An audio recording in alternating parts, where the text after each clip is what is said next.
Hey, good morning, everyone. Good afternoon. Depends on when you're watching us. Coach Greg here with Living IMpowered. I'm so excited today. We have an amazing show for you. Again, a two-part show. First part is with my friend, coach, amazing person, Holly Rigsby. Part two, stay tuned after our interview. We're going back to the kitchen. We're doing more cooking with the coach. I got some good stuff for you today. A lot of people are writing in, making comments about the recipes. They're quick, they're easy, lots of variety. Most of them are healthy. We teach you how to make them healthy if they're not. So a lot of fun there. So we're going to start today. We're going to kick it off with Holly. Today's all about how to feel put together, in control, and making your life victorious and getting things done. Holly is an amazing person, an incredible coach. She's been doing this for a lot of years, working with the moms, the busy ladies. You've helped who knows how many thousands of people, ladies, get it together. So at that, there's my little intro. With that, welcome Holly to the show. Thank you so much for being here. Honored to have you. Greg, I'm excited to be here today and be able to share some of my knowledge helping moms take better care of themselves. Awesome. That's kind of where you and I are connected there. You are a mom, however, so you get it. I get that question. Hey, but you're a guy. But I've had a mom. I've worked with ladies for years. I have a life. I see it. I feel it. But you are one, which makes you even more in the mix. And then we kind of collide there because mine's about caring for the caretakers. So there's where we connect with that. So let's kind of jump right in. I know you see a lot of ladies, maybe let's just use the word distress. I see a lot of people just distressed, panic. I don't have time. That's my favorite thing. I don't have time. We both know, because I've been on calls with you about time management. Let's start with that right there. How do they feel that they don't have time? How do we help them get that time back? Oh, there's so many reasons. Today, I'm going to be talking about the 3 reasons why moms struggle with a lack of time and give you some very easy takeaways that you can put right into action. But I'll tell you, I hear this all the time. And actually, I started off in the fitness industry back in 2005, helping moms save time with 15-minute workouts. So ever since then, I've been looking at how can we maximize our time to get the results that we want without being so consuming and overwhelming. And over the course of coaching moms, and I've done all of this online, I just want to make this very clear that this is not another talk about time management and productivity. And we all have 24 hours in a day. We all have different lives, and we all have different demands competing for our time and attention. But this is not about finding more time. This is about taking better care of our time. And I will tell you that I get it, because my husband is also a coach and also former baseball coach. And as a coach, if you're on time, you're late. So I've been hearing it in my ear the entire time being a business owner, get better at managing your time, but nothing clicked. And I think the reason why, just to make this very clear, I was the queen of chaos. I actually have the tattoo to prove it. That's the symbol for chaos, because I thought that's just the way that my life was to be lived. I was the victim of disappearing time. I remember day after day sitting down to work, and all of a sudden it was 5 o'clock and the day was gone. And I was like, I've been busy all day long and I have nothing to show for it. And I even so I'm always rushing, always running late. I was always this spaz that, oh, will Holly even show up? And when I had a baby, I was like, thank God, now I have an excuse. I can be late. I have a baby. Yep, that's a perfect excuse. And I even acquired the name Ladybug, not the cute bug, red bug with black spots, Late-bug. And it was given to me by my son, Tyler, my older son. But one day he became incredibly frustrated with me. And I'm sharing this because this was my turning point. He became incredibly frustrated with me because it was probably another day I was late picking him up from school or practice or something. And he asked me a question that turned everything around for me. And he was like, Mom, when you're getting ready to leave, do you think of being early or think of being on time? And I was a little frustrated by the question because I'm like, well, on time, of course, because if I'm early, what would I do? I'd just be sitting there idle when there's things I could be doing up to last minute. But it made me go, wow, how is my child perceiving me as somebody who's always late? Yeah. This is what stood out to me. Time is a choice we give to what's important. My child is not feeling important. And it stopped me in my tracks. And I was like, I have got to figure this out. And in my quest, and I think this was back in 2015, because I had been coaching moms online, and we transitioned from, yes, workouts are great and they help us to get better body results, but we want better life results. So I started dabbling in how can we make our days better by improving our morning routines? And it was magical, the magic of a morning routine. Yes. But moms were like, I've got my mornings down. What do I do with the rest of my day? I'm like, don't ask me. And I'm still rushing and running late.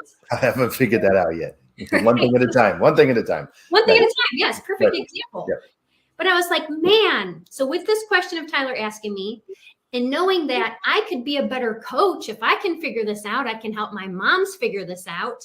So that's what triggered my quest to figure out time management. And when I dive into something and research it and study it, like I go all in, and the majority of things that I found were very corporate based, and sorry, they were written by males who had no concept or consideration of what all the plates that moms are spinning and the different things that we have tugging at us. So I took the main concepts and I was like, I can create this because I've always been. So I took strength training and I was like, how can I simplify this to fit into a busy mom's schedule? If I can figure that out with workouts and fitness, how can I figure this out with time management? So it forced me to figure out a system that I could teach my mom. So I had like this inner circle group. I'm like, I'm going to test this on you. And if it works, we've got this, and we'll share it with the rest of our members. So I created something called the Design Your Day method.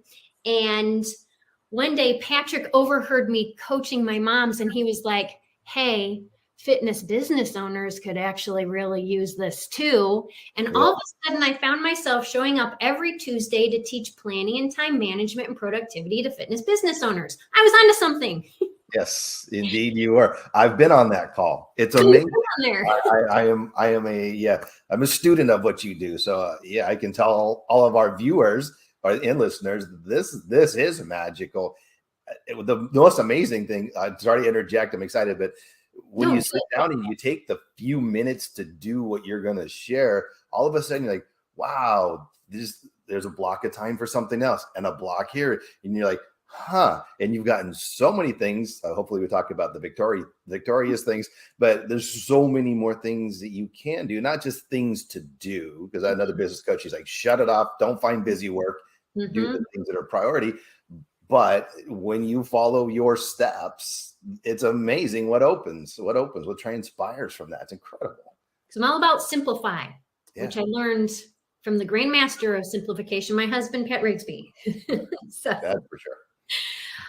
So before I get into the 3 reasons why moms struggle, I just want to make it very clear about the fact that planning is a skill that can be learned and practiced. I did not buy this. There's nothing magical about a planner, and there's nothing that happens overnight. It takes practice, just like anything else in our lives that we want to get better at. Mm-hmm. So to highlight the points of why planning your day matters, everybody here wants more time. So a plan helps you to reduce wasted time. That absolutely automatically, instantly translates into more time. Yes. Having a daily plan helps you make better decisions. How many people suffer from decision fatigue, or they can't make decisions because there's too many things going on? A daily plan helps you to make better decisions. A daily plan also helps you feel a sense of accomplishment. And as moms who are busy doing things all day long, we desire that sense of accomplishment. This allows you to track and see that you're doing the things that matter most, and you feel satisfied that your time was well spent. So let's dive into, and you interject as you wish. Yes, ma'am, I will. If I start going over time, because I don't want to go over time, but I just want to be able to cover it just enough for it to hit you just right, to make you go, okay, you're right. Now what am I going to do about it? Because go ahead. I just want to comment. You said something just a minute ago that was perfect. It's a skill that takes practice. Because having been, on your calls, I'm in the group with Pat, but still sometimes I forget to do it. My wife asked me last night. I'm working on the deck right now. She's like, well, do you have time tomorrow? Ding. I know where my clients are. I know we're doing this, but I didn't finish the piece that was important, which was creating the block for that. So I had to sit down, all of a sudden, magic. I have plenty of time to get that done. It took me from overwhelm, scrambling is 8 o'clock. I'm like, I need to keep working. She reminded me, what are you going to get done now at 8? Nothing. So put it in tomorrow's plan, make it important. So to your point just a minute ago is it does take practice. And if you miss a day, it's okay. You know, you get this practice, go again the next time and the next time. You'll get to that, but it's a practice. It's a practiced art for sure. And I'm so glad you brought that up too, because wow, we're hard on ourselves. Yes. Nowhere is any coach telling you to do things perfectly 100%. No. And if they are, run in the opposite direction, because that's not a good coach. Because you know they aren't either. Single, solid, good coach is telling you that this is about imperfect practice, and it's about in the messy parts, because you either win or you learn. There is no failure. You get feedback. And that's the beauty of planning. One day we'll write a book called the Life-Changing Magic of Planning Your Day. That's not trademarked. I've hosted challenges for my moms and fitness business owners, and it does life-changing things regardless of who you are and what you do. For sure. The magic is that it's one day. Yeah. One day at a time. So it's not, I've lost weeks, I've lost months, I've lost years. No, it's one day. You learn from it and you're like, oh, and what you just described too is really important in the practice of it is, you know how good it feels when you have it in place, and the pain of not having it in place reinforces you to make sure you've got it in place. Oh, for sure. The positive reinforcement from saying no. Yeah. The spectrum of the feeling, the feeling spectrum is huge on that. Like I went from overwhelm to like, I got it. I'm going to nail this tomorrow. I'm probably going to finish it tomorrow. At least from, oh my gosh, to, I got it in that small amount of time just by writing it down. It's an amazing feeling. So much. Yeah. Okay. All right. So 3 reasons why moms struggle with a lack of time. Reason number 1, you are clueless about clutter. With clutter. That happens around because here. time is what we want most, but what we are using worst. Yes. So how bad is it? It is time to examine the clutter in your life. And I want you to think of clutter as anything in excess that interrupts or distracts. Words distracts, not disrupt. Interrupt or distracts you from the things that are important in your life and you from living your life. So they're the interruptions and distractions that are in excess. Clutter is going to show up in 4 different areas of your life. There's physical, lifestyle, mental, and digital. Physical is the obvious. We've got piles of stuff all over the place. Right. It's the obvious stuff that is getting in your way. Lifestyle has to do with the routines and habits that are working against you. Yes. So we all know, things are not good or bad, but when it comes to bad habits, you understand what I'm saying. A bad habit is simply something that is wasting your time and draining your energy. Yeah, for sure. I'm speaking on that tomorrow. That slides in my deck. It's where's that going? What kind of habit is that? Yeah, one or the other, right. And there's 2 great books about habit change. James Clear, Atomic Habits. And if you want to get into the nitty gritty details, BJ Fogg, Tiny Habits. He has habit recipes. There's resources out there to make habit change. And of course, you've got coaches right that are reinforcing it day in and day out. And they're not just reinforcing it, they're living it. And they're showing you real life examples of how you install habits. Mental, these are all the thoughts, ideas, the never-ending to-dos, the worries, the fears, the overthinking, and it's all kept up here. Yes. Mental clutter, when you keep it up here. And then digital is the biggest time waster of all, and that's screen time. And yes, digital can show up in different ways, but the number 1 time waster is screen time. And here's the deal. In order to take back your time, in order to take better care of your time, you must begin by clearing the clutter. This kind of parallels anything that's Marie Kondo. You can't organize your home without clearing the clutter first. Otherwise, you're just organizing clutter. Yes. Same thing when it comes to your life. So I'm going to give you some tips. I'm not going to go into physical clutter because once again, there's great systems out there, but here's an easy one to begin. Pick one space. It could be a drawer. I'm pulling up my desk drawer right here. One space. Yeah. You pick that space, purge it, and then decide what belongs there, and then organize it from there. Because the key to clutter is that everything belongs in one place. So figure out what that is. And some things don't belong in your house anymore. They belong in somebody else's or the trash. Yeah. How many of us have a kitchen drawer that used to be a couple of things? Right. It's now like, wait, what's the manual for that doing here? I have batteries and plugs and chargers and pins and like, what is this? And like, where did that? I've been looking for that for months. How did it get over here? I have a battery drawer that's full of everything but batteries.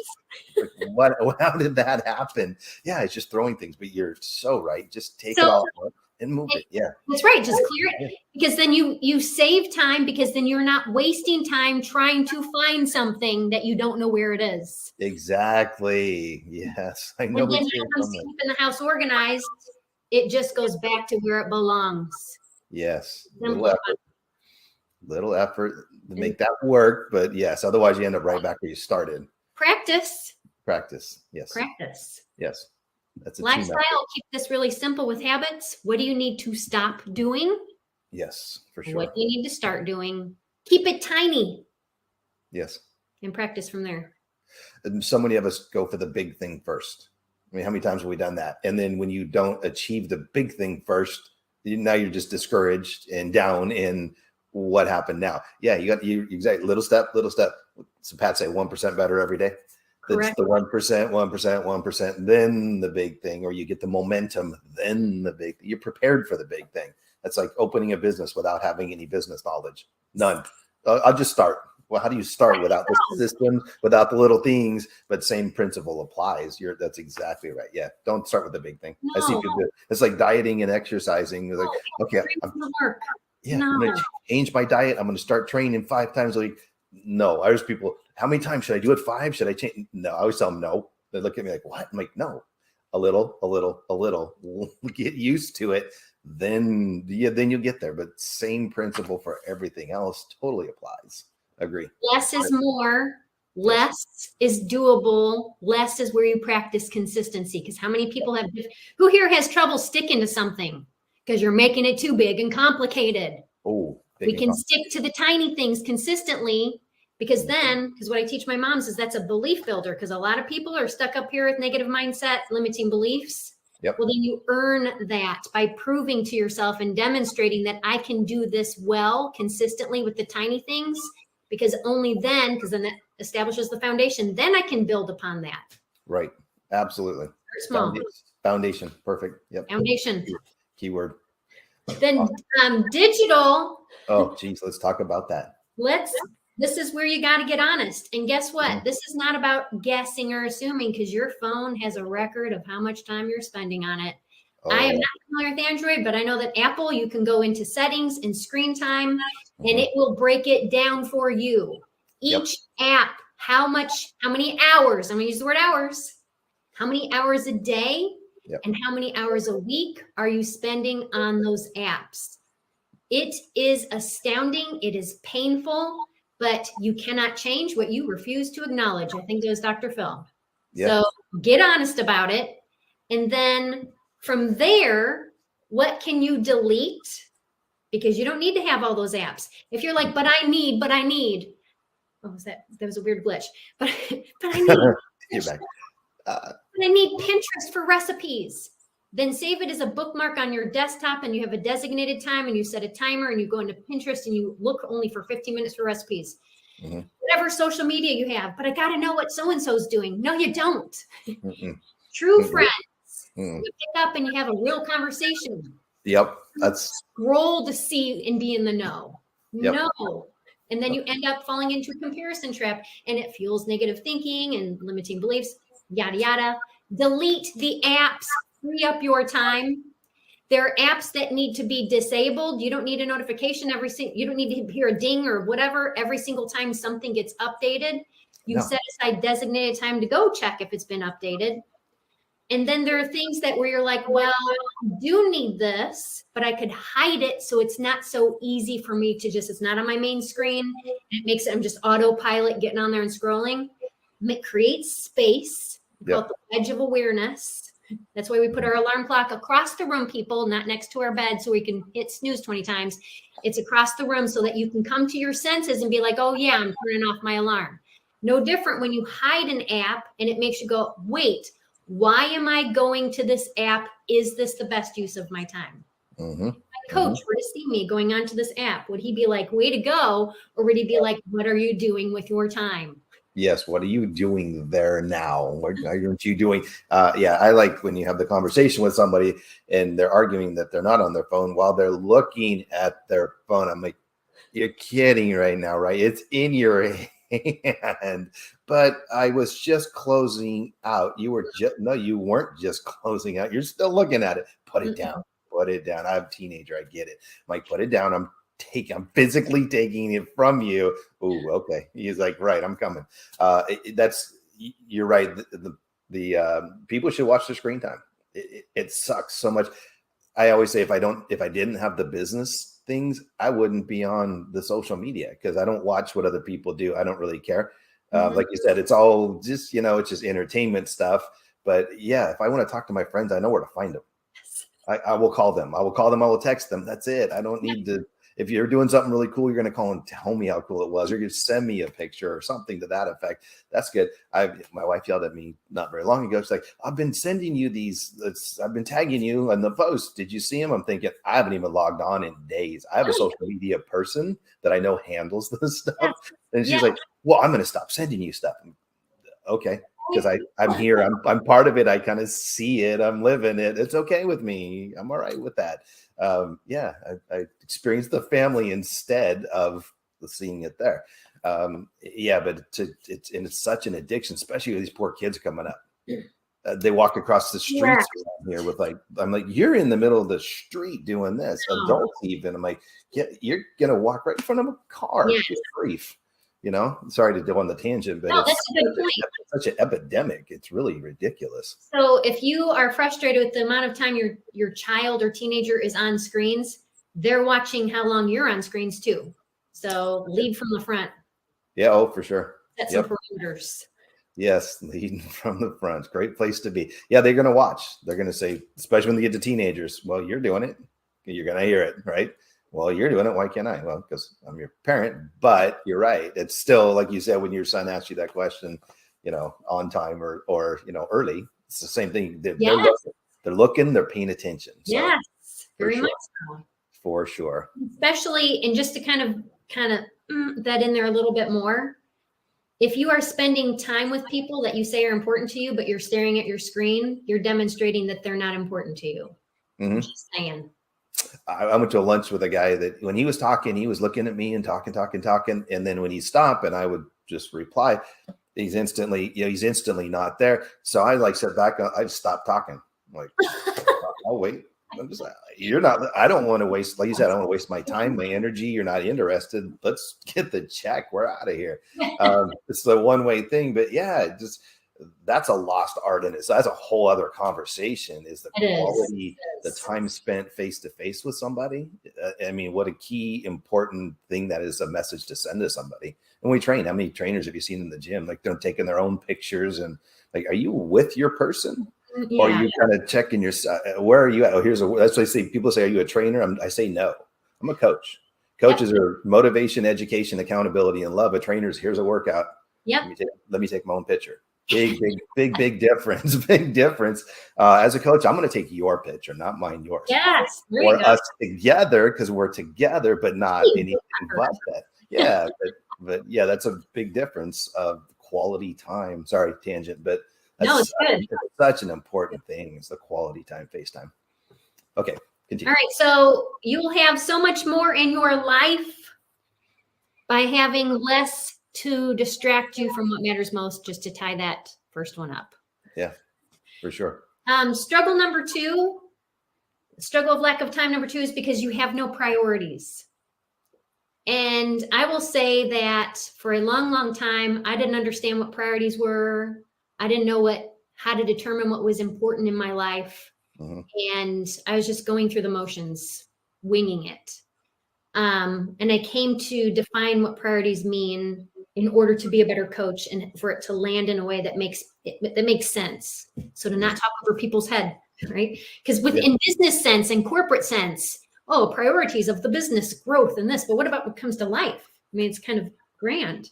Yeah. Look at priorities as what's important now in this season of your life.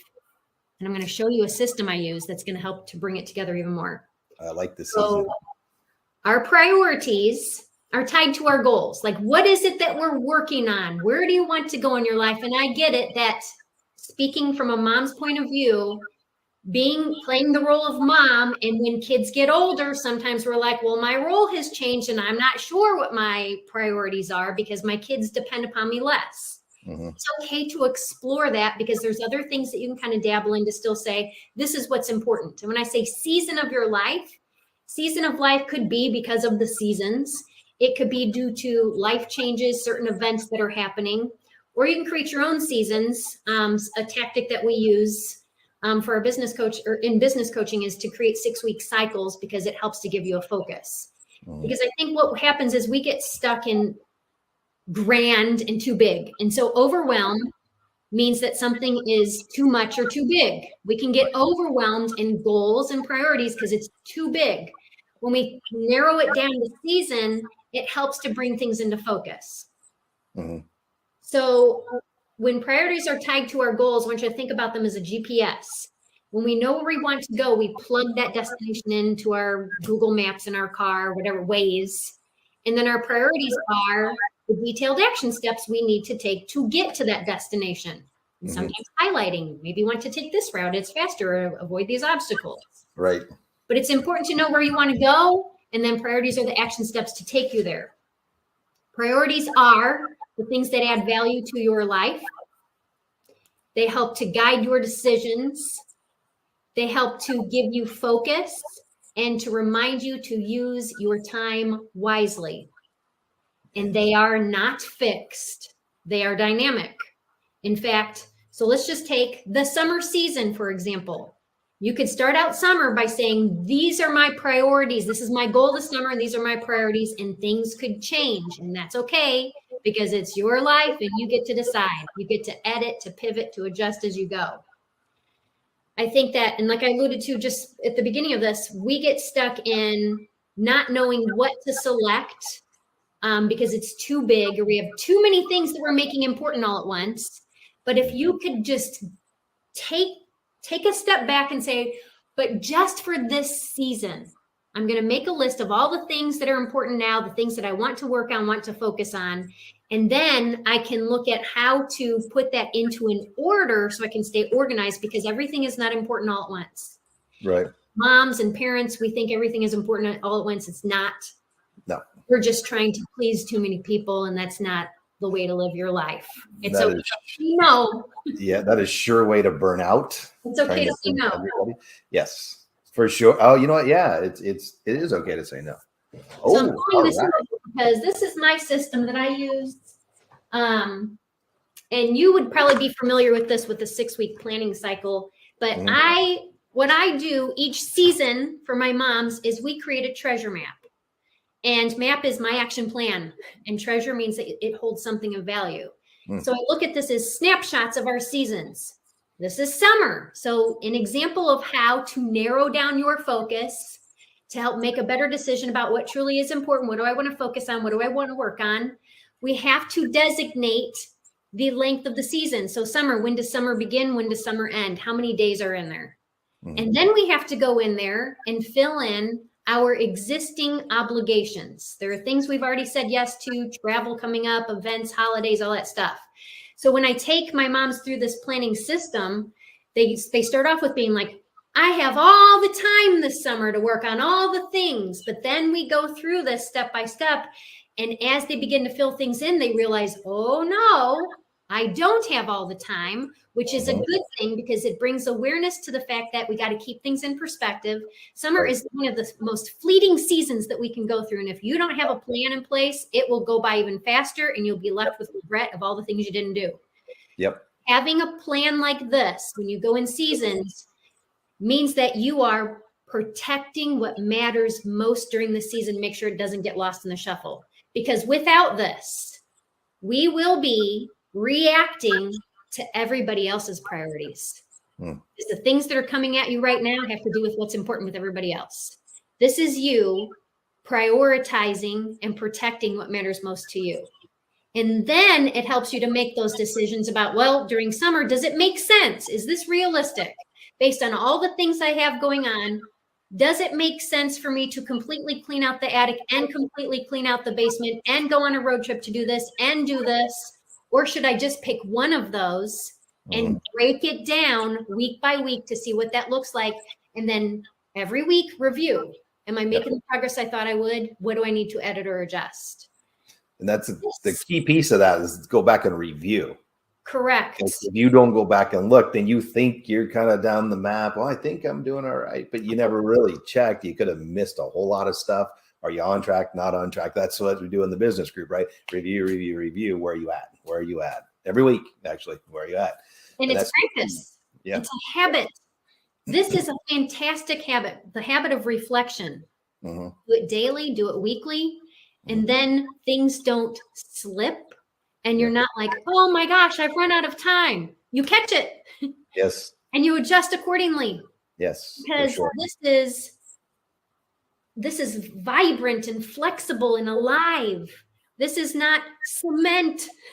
Yes. Where I wrote this out in cement and it cannot be changed. And if I don't do it right, then I just may as well break it and I failed. No. You know how many calendars I print out? No, that one didn't work. Cross it out. Now it's ugly. I'm going to print out another calendar. I just print these out for free online. And then it's on a dry erase board because then I can put updates on here. This hangs in the kitchen so everybody can see it. Nice. That is the other part about having a plan. It gives you structure, and then it allows communication for people to have the opportunity to be on the same page and in the know.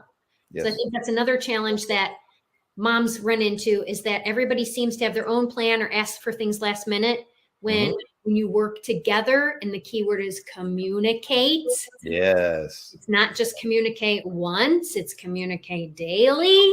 Right. Yes. And then plans can be crafted and organized and shared together, because the big thing I tell my moms is that this is about making memories.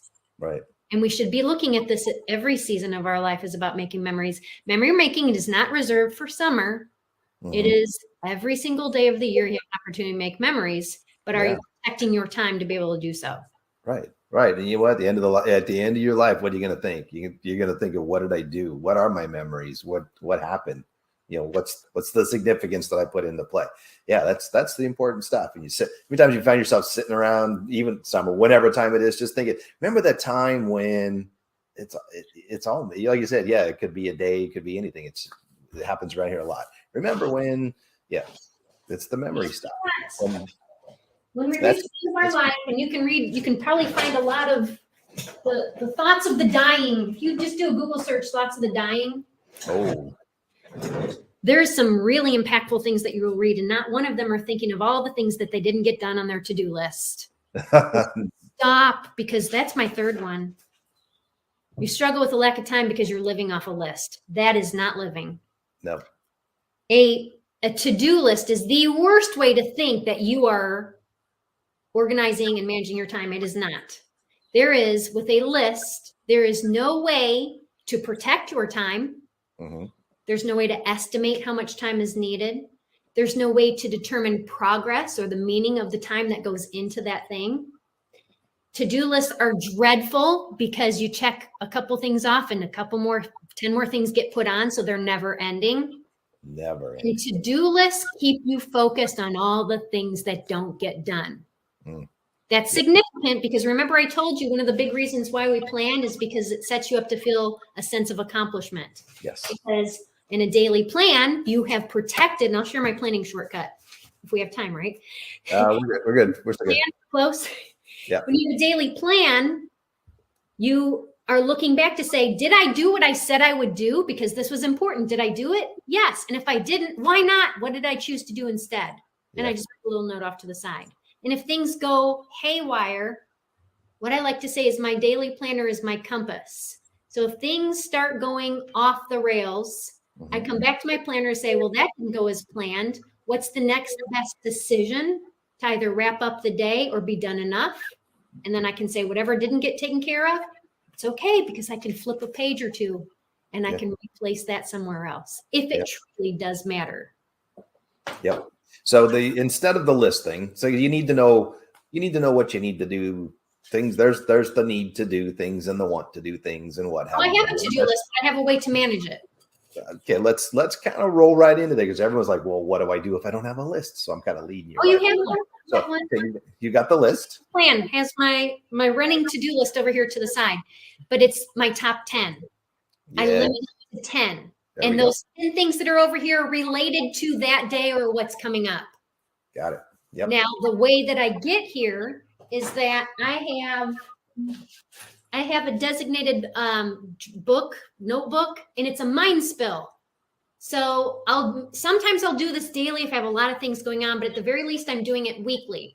And I tend to do it on a Friday or Saturday, looking at the week ahead. And with my treasure map, that's the other thing. With my treasure map, I can say, well, this is what's coming up. What are all the things that I think need to get done? Could do, should do's, would do's, all that jazz. Remember, clutter is what we keep in our head. What's the solution? You journal, you get it out. Did I even say that? Solutions? I think I skipped that part. Starting to, yes. Yeah, you got to get it out of your head because there's only so much space. You're going to forget stuff. Oh, no. So this is the thing about your mind. Yes. Your mind is for coming up with ideas, not holding them. Right. Stop treating your head like a personal assistant. That's not how it works. It is not Stop a file. Thinking and assuming you'll just remember. No, you won't. Nope. I hear that all the time. Oh, I forgot. Did you put it on a planner? Did you put it somewhere? No, I kind of put it. Yeah, exactly. Well, I put it on this list, and where's the list? I forgot to look at that. I'm like, there's a broken system right there. Here's something that will make this stand out. If it is important, it has an appointment. Yes, absolutely. And so that's where, with my planning shortcut, I don't say blocks. I call them containers of time. So what is the container of time? And everybody loves the Container Store, right? Oh, absolutely. So containers, because me, because I'm big with words, block and dump. Yep. That's why I don't say brain dump. That's why I don't say block. They sound big and bulky and heavy and ugh. Yeah. I like mind spill because stuff piled inside, let it out, let it go. Yes. And I like container because you know how many containers I have from I imagine you have a few. Yep. Container, it holds something of value and it has a lid because you can only fit so much in there. So it's helping you say what truly can fit into this container of time. And then it ends up in your daily planner and it has a designated start and stop time. Because we as human beings are horrible at estimating how long things take. This is how you get better at it. Every time I think I'm good at it, I'm not. I'm like, something's ding. I set my alarm because if you look at my phone, you're like, why is there 10 alarms in your phone? Well, some of them are sleeping, waking, clients, whatever, but it's part of that too, this is my, like you said, my container, and my container ends at 10. It goes off, and if I need to hustle, but make the adjustment. But it's in there, so I don't sit, and then all of a sudden, shoot, I just went through that container and the next one, and I still didn't finish what I was working on. So, or then you end up in that same mind space of, oh my gosh, now I'm way off track.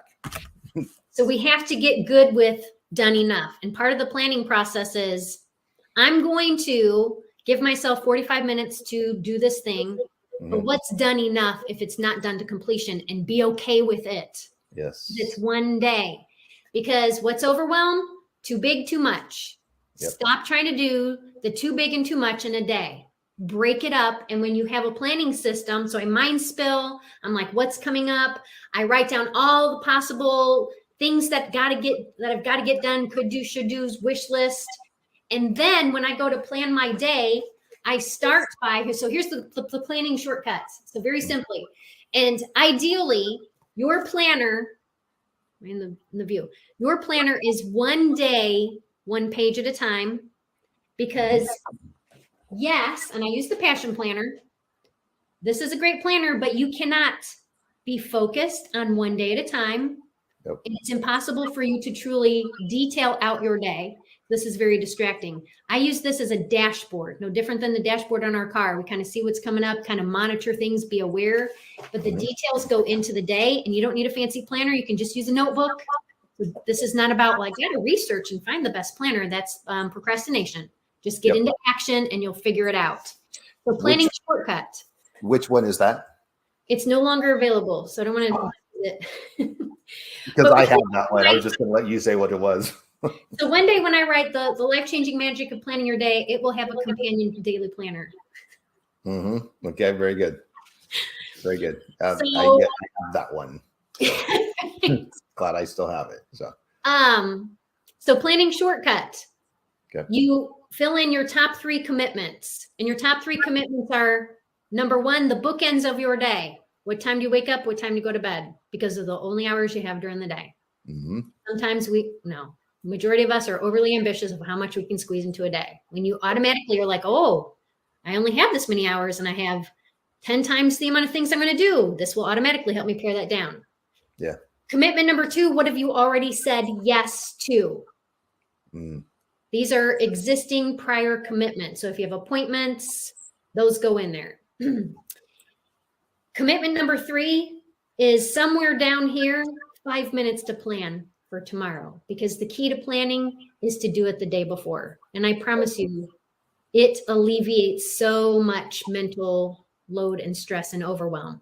Totally. Even if all you do each day is what I'm telling you right now, and just is the planning shortcut. Because then once you have this filled in, you will clearly see how much time remains. So what's important? What are your priorities? Where are they getting appointments? Are you breaking them down for enough?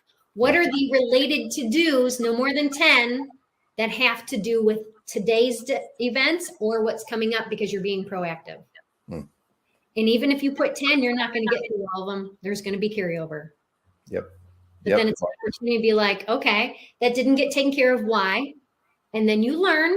You either win or you learn. It all goes back to win the day. You either win or you learn. And you win when you stay focused on what's important now. That's how you win. Boom. What is important now? Boom, drop it right there. That is amazing information, Holly. I had the benefit of knowing what was coming. So hopefully everybody else benefited that as well, because we've shared this before. I do love that planner and the concept. I would just reiterate what you're saying, just having been a student of yours, is to say, when I do practice that on a regular basis, everything feels better when you start the day. Talk about starting your day with overwhelm versus preparedness. The feeling that you could wake up with dread or anxiety, not even realizing what it's from. It could just be from that. But if you follow those steps and you're prepared and you're ready, like my wife was asked last night, I'm moving things around the house, I'm setting up lights, and she's like, "What are you doing?" I'm preparing for tomorrow morning, so I don't have to get up, scramble through clients, and then scramble again. So I actually created a little container of additional time. Good. Just by preparing last night. I wasn't doing busy work, I was preparing. And that served me for this morning to eliminate any of that anxiety for, all the things that I knew were coming up. So straight to your point is it's just an amazing feeling that creates. So we're going to wrap up in a minute or so. If you have just like a couple top 2s, ladies, take this away. What do you share with them? You gave so much information. It was so valuable. For sure. I just want to say, I kind of took what you just said. We all, we know this from our children. Our children thrive when they have structure. We're the same structure that serves you. I like how you use the word serves you. Absolutely. I had final words on to do a takeaway, but time, until you can manage your time, you can manage nothing else in your life. So if you're tired of feeling stressed and overwhelmed and constantly rushing and running late, this is a sign to take a step back and take better care of your time. Time is life. You do not get it back. It is a non-renewable resource that we need to start taking a better look at. So that's why I look at this as your relationship with time. And you value your time based on how you use it. Yes. When you plan better, live better. And your concept right in the intro was take better care of you. So that begins by taking better care of your time. So going back to the 3 reasons why moms struggle, they're clueless about clutter. That's a fantastic place to begin.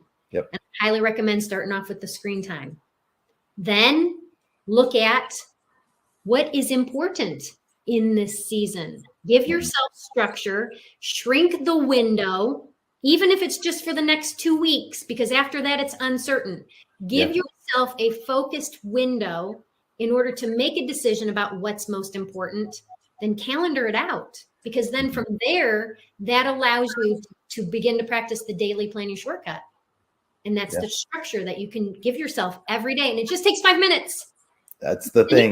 And the rest of the day as you go. There's no right or wrong way to do this. But when you have structure, remember, it's helping you to make better decisions and waste less time. Absolutely. Absolutely. And if you don't think you have 5 minutes, do this, and then you're going to have more than 5 minutes. You will be That's amazing. the funny. It's a cycle. It's an amazing cycle. That is such great information. And again, Holly, thank you so much. I appreciate you, your wisdom, your knowledge, sharing with our audience, and sharing us your time. Like you said, I know how valuable your time is. So again, I thank you so much for being here, and all that you do for not just the ladies, but us business professionals as well. You and Pat, you guys are amazing people. So thank you for that as well. So thank you for being here. Everybody else, stay tuned. We're going to the kitchen. It's cooking time. I'm going to prepare something. I have just a nice, quick, easy, healthy snack. And I always tell people, Holly's like, if you're going to parties and things and you control what you eat, you take your own stuff. Prepare your food, take your food, you know what you're taking, and hey, look what I brought you, which is really what you brought me. But that's how you do it. That's what we're doing today. We have another quick, easy one for you and your family. So hang on with us. We will be right back. Holly, thank you so much for being here. Have a great day. And if you guys need any questions, we'll have Holly's contact information for you as well to reach out to her. So hang on. We'll be right back. Thank you.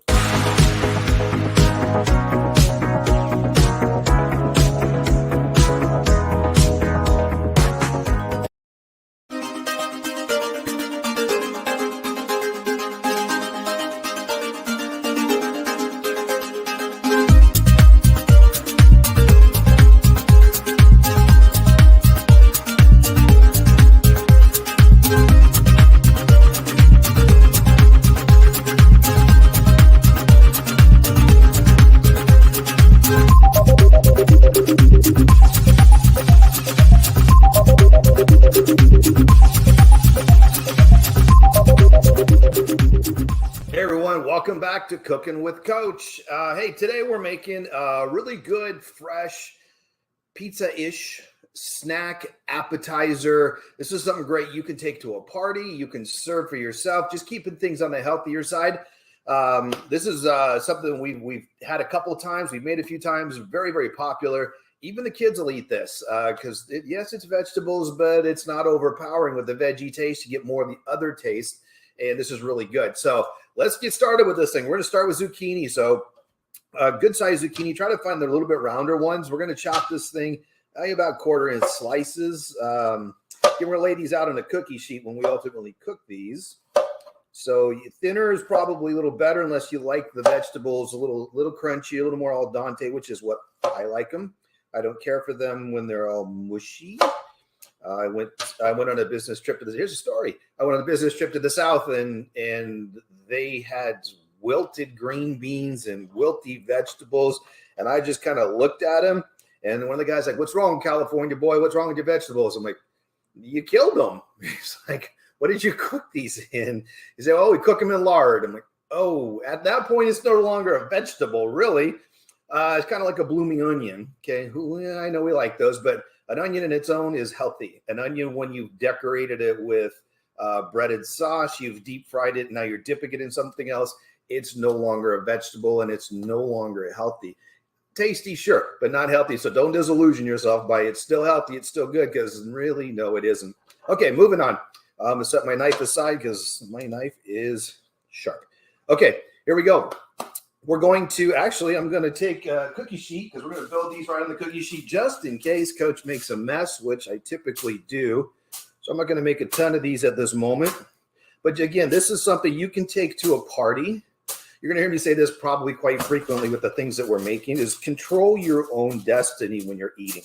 When you're going out someplace, you're going to somebody else's house, you're going to barbecue. It depends on when you're watching this episode. Right now for us, Southern California, sun's coming out, there's grilling. People say, hey, come over, bring something with you. Okay, so bring your own stuff, something that you want to eat that's still reasonably healthy but tastes good. Should always taste good. If it doesn't taste good, don't eat it. Make something else. All about that. So here's what we're going to do. Again, with these, you can make these a variety of different ways. We're starting with just the base of the zucchini. 1 second. I'm going to go check on something in the oven here. Hang on 1 second with me. Oh, yeah. Oh, yeah. First round. Looking good. Hold on. I'm still with you. Hang on. Oh, yeah. I'm going to show you these beauties in just a second. We have already started this. I'm going to set them there. I'm going to come back to those. Okay. Here we go. Back to the show. All right, we're going to go with a little bit of sauce. Again, just a little bit is going to work for us, a little spoonful. You can go sauce. If you're not a sauce person, skip the sauce. Put the sauce on the bottom because we're going to cover it up with some other stuff. All right, here we go. A little bit, again, barely, just enough for flavor is what we're going for on here because zucchini itself, pretty bland, but it gives us the opportunity to dress it how we like. So we're going to a little sauce there, a little sauce there. Everybody's got some sauce. We're all happy. All right, here we go. I'm going to go. You can go with a flat piece of cheese just to cover the whole thing if you like. You can put just a pile of sprinkled cheese. This is kind of fun because when you bake them, the cheese around the outside gets crunchy and crispy because that gets baked. We're gonna put these in a broiler, so that's going to get broiled. Makes a crispy cheese, and who doesn't like the crispy cheese on the outside, right? I love that part. Whenever we're making something, I always over cheese on purpose just so that happens. And my son has adopted that as well now too. It's like, oh, just enough on the outside to make it tasty. All right, so at this moment, we're just sauced in cheese. Now, again, you can add onions to this. You can add a little onion. You can add a little olive. We're going to decorate us in just a second here. I'll put just a little spinach on just for some fun. Just a little spinach leaf on a couple of these. Now, keep in mind that spinach is going to cook, so don't freak out on it. Now, you can go, if you want to make these like true pepperoni-ish, you can go with a little piece of pepperoni. Try to get something lean. You can put a little chicken on it if you just like meat on them. I'm going to put I'm going to put salami on just a couple of these just for fun. Here we go. And then I'm going to put, I got some olives here, so I'm going to decorate. A couple of these I'm just going to keep nice and simple. Simple is good because on these two, because we got the sauce, the cheese, the olive. Let me show you something else we're going to sneak on here. Kind of like if you saw our Pizza Bombs episode, you see there's a lot of good things we can add to these. So we're going to add, I like a little bit of sun-dried tomato. I'm not a big regular tomato fan just because I've just never really cared for them. But the sun-dried tomatoes got a little different flavor, a little taste of it, a little texture. So I'm going to put one of those on there right next to our little olive friend. So everyone's got friends on the top. I'm going to keep a couple plain. There we go. There we go. Sun-dried. So we got sun-dried olive cheese sauce, 2 just cheeses and sauces, 2 with the salami and the salami, the spinach, and a little bit of sauce. I'm going to take a little bit extra cheese. I'm going to drop it on the top of my salami here. I'm just going to decorate everybody with a little bit of extra because that never hurts. Again, you can make these any way you like with whatever you want on them. If you like a slice of mushroom, again, the grocery store makes a lot of stuff pre-made for you, so this doesn't take very long. You saw how quickly it just chop the, you can make that noise too, the zucchini, and it's done. Lay it out flat. Cheese comes out of the package. Lay that out. Sauce out flat. Olives out flat. Now we'll take this sheet. We're going to go drop it. It's broiling, so it does not take long to cook these. Let's go drop it in the broiler. I'm going to step away for a second. You stay right there. I'm heading to the broiler with those. And I'm magically heading back with some that are finished. Now here's what I was talking about with the cheese. We've got the crispy cheese around the outside. We've got, here's a nice one right here. So Here's now my zucchini. It is cooked all the way through, but it's still very al dente, which means it's got a little bit of crunch to it still, which is what I like. And you know I got to taste all my food. Oh, see, that's really good. A little bit of crunch still in the zucchini. Tiny bit of flavor, tiny bit of sauce flavor. A little bit of salami on this one. All these are good. So again, it just takes a couple minutes and these are done. And you can make a whole tray of these at one time. Take them with you. Make them for the family. Oh, the salami got me. So again, very simple. And again, you can make them any way you want to make them. You can make them all vegetarian. You can add a little bit of meat. And you can make them really cute and with a good presentation, a little olive on top, a little sprig of something on top, a little piece of parsley or anything else like that that's green that looks really cute. So it's a good presentable item as well. And the kids will eat these because it tastes like more or less pizza. So there you go. So that's a quick one for you today. In about less than 10 minutes, we can have this thing made. So that is super fast, super easy ingredients, super inexpensive, and really tasty, which is what we're going for, right? It's all the magic 3 right there. So again, thank you for watching so much. Keep the comments coming. We're going to make breakfast for you pretty soon. Like I said that in the last one, it's coming. It's coming. I'm getting the request for a coach. I need something for breakfast, like egg bites or something. I don't want to go to Starbucks anymore. So stay tuned for that episode. That is coming up next. And until then, thank you guys so much for being here. It wouldn't be without you. Until next time, keep living empowered.